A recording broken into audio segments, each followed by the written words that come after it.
Okay, so this video is dealing with applications of exponential functions.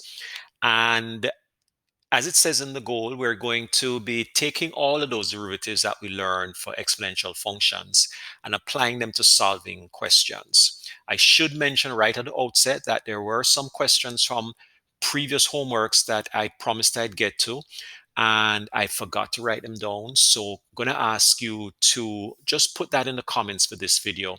And I promise you that in my next video, I will definitely get to those questions. And any other homework questions that you have, any other questions about anything at all, just post them in the comments or just email me. Either one is fine. Let's get started. First question. The growth in the population of rabbits is given by a function, and this is an exponential function with e as the base of the function being raised to 0.08t multiplied by 800. So bear in mind that the time is in weeks and the population is just simply whatever the number of rabbits are. Well, what's the initial population? At the start, well, that's when time is 0. So all we really need to do is just plug 0 into the function, and that's what I've done. And that exponent becomes 0. 0 times anything is still 0. So therefore, this is e to the power of 0. And remember from our work with exponents that anything to the power of 0 is 1. So it's just 1 times 800, which is 800. So that means that at the very start, when time was 0, there were 800 rabbits. Simple. Second question is, how many rabbits are there after 14 days? Well, that's just putting the correct number into the function because it is asking for number of rabbits, and we know that it's related to time. So if we put the right number in here, I should have the number of rabbits. Now be careful because time is in weeks. This question is in days. So we obviously have to convert 14 days into weeks, and that's easy, 7 days in a week. So we're going to put in 2 into our function, and there we go. The P of 2 would be equal to approximately, that's what this little wavy thing means, approximately 939. So my answer to this question is that there were about 939 rabbits. Fairly simple, no derivatives involved, just simply using a function and plugging in values into the function. The third part of the question is where derivatives and calculus comes in, because now we're asking about a rate of change. That must mean that I need to find a slope of the function at a specific point at 14 days. Again, 14 is in days, so I need to convert that into weeks because this function is in terms of weeks. So the first thing is I need to know what the derivative is. So let's go ahead and derive that function. And if you remember our work with derivatives of exponential functions, leave that 800 out for now because that really is just a coefficient. Derive the rest of it. So that will be e to the 0.08t. Nothing changes there. That's the same as it was before. But then you multiply it by the derivative of the exponent. That's the function of the function rule. And that gives you 0.08.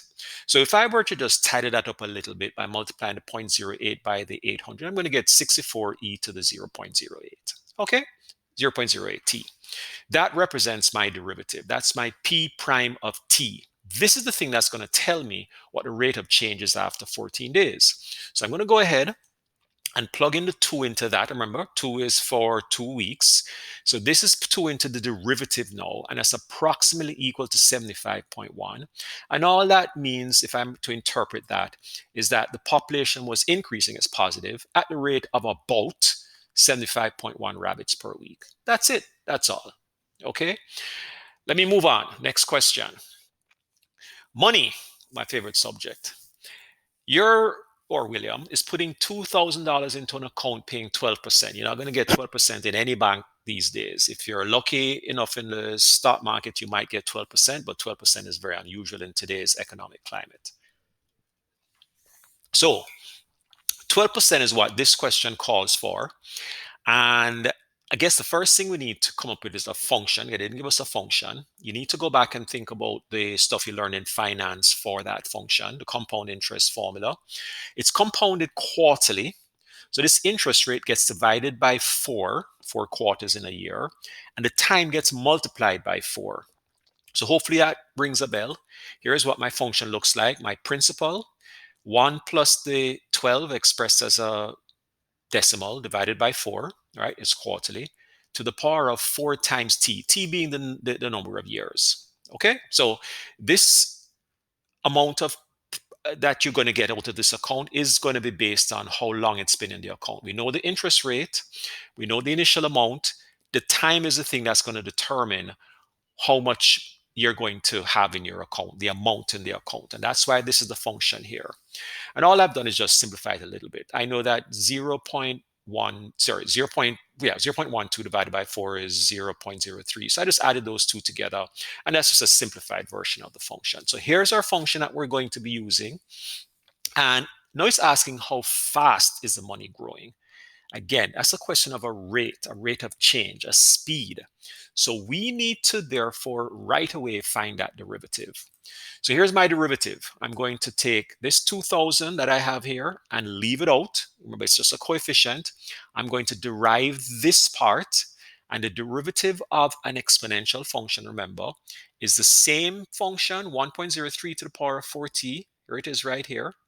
But then I have to multiply that by the ln of the base, which is 1.03, if the base is not e. And then I have to multiply that by the derivative of the inner function, which is 4. So all of this represents the derivative. You might need to review that, slow that down, pause it. If you're not 100% with me at that point, just review the stuff we've done on derivatives. This should make sense if we follow those rules. So I've taken that and I've just simply rearranged a little bit. The 4 times the 2,000 is 8,000. And then I put the ln 1.03 in the front times 1.03 to the power of 4t. This is my derivative, right? So this is the thing that tells you how fast my money is growing at any point in time. So they want to know this at 3 years. All that means is we're going to put 3 into the function. So there's my derivative function with the 3 substituted for the t. It works out to 337.15. And to put that into real, practical, everyday terms, this person, Williams, money, is growing at the rate of $337.15 per year. That's what it amounts to. Right? So at that point in time, at the 3-year mark, that is how fast his money is growing. Does that mean that his money is going to be growing at the same rate in 4 years? Absolutely not. That's not how compound interest works. As you move along in a compound interest situation, the rate at which your money grows is actually growing itself. In simple interest, the rate is going to be constant. But for compound interest, your rate is actually growing. So the rate in year 1 will be lower than 337.15. The rate in year 5 will be higher than 337.15. So the rate at which your money is growing, if you guys want to get into the whole finance thing of it, is actually increasing with compound interest per year, if you're not taking money out of your account, obviously. So that answers part A of the question, but it didn't answer part B. How much money does he have at this point? And I must confess, I think I forgot to do that part.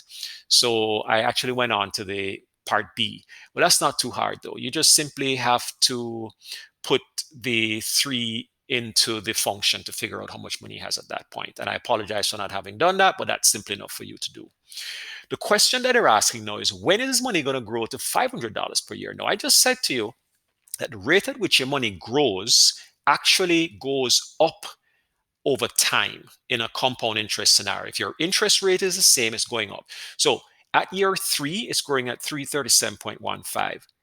What we're saying is that at some point, that rate is going to go up to $500 per year.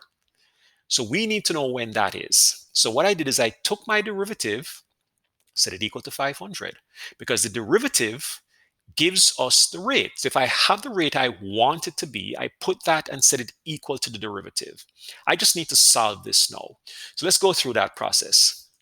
Let's first of all take the 500 and divide it by this part over here. So I'm just trying to isolate for the t, and the first part of that is to take the 1.03 to the power of 4t and set it equal to the 500 divided by this part of the equation. That's just simple algebra.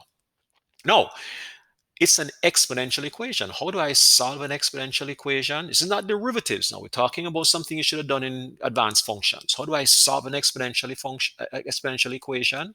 I need logs. Now, I could have used any base for logs, but I'm going to go with the ln, so the natural log. So I'm going to take the log of the two sides of the equation, the log of 1.03 to the power of 4t, this side of the equation, and the log of this whole thing over here as well. So what that allows me to do remember the power law of logs, is to put that 4t in the front. And then that now means I can divide the two sides and gives me this, right? So I'm skipping a couple of steps here, but you should have done this in advanced functions. And therefore, I think I'm allowed to do that. Go ahead and calculate that for yourself while I expose the answer, put the answer there. I got approximately 6.3. So what this is telling you is that, yeah, at year 3, my money might have been growing at the rate of $337.15. But by the time I get to 6.3 years into this thing, my money is now growing at a faster rate, $500 per year. So there's my answer. It'll take about 6.3 years for your money to be growing to $500 a year. And remember, when you get to 7 years, 8 years, 9 years, as long as you're not taking out that money, that rate of growth is going to continue to increase with compound interest. Enough said. Let's move on to the next question.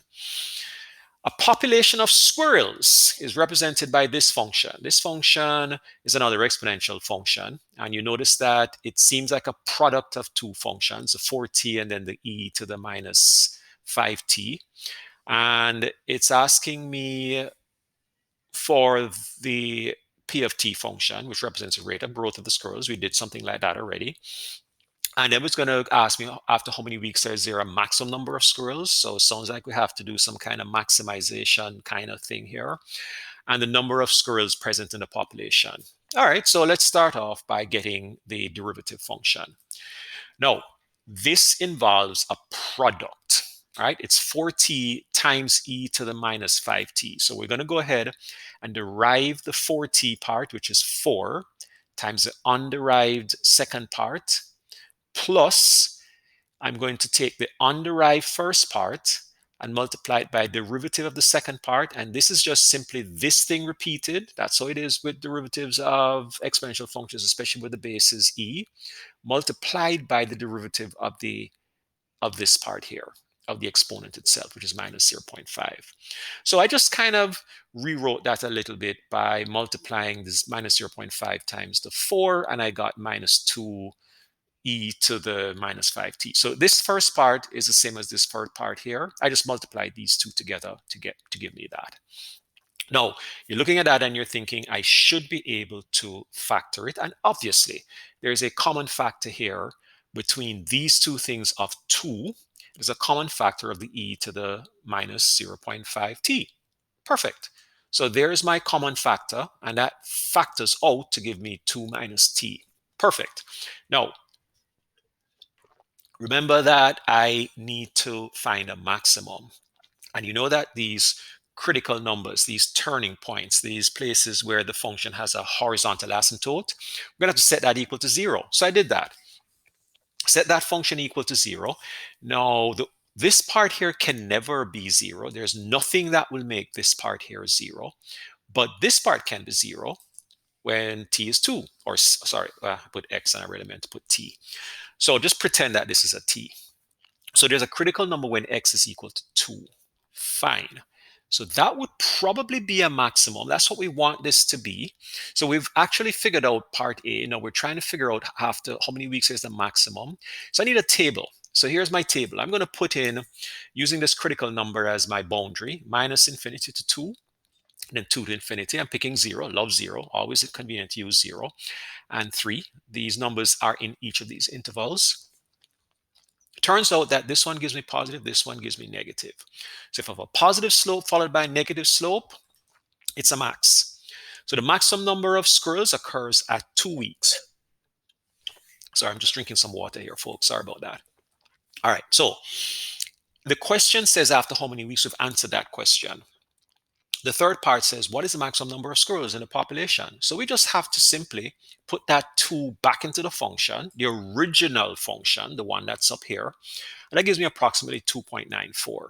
Now, please bear in mind, pay attention to things like this. It says measured in hundreds. So the squirrels are measured in hundreds. So this p-value should actually be 294, approximately 294. See, I use the word about there because it's not actually equal to.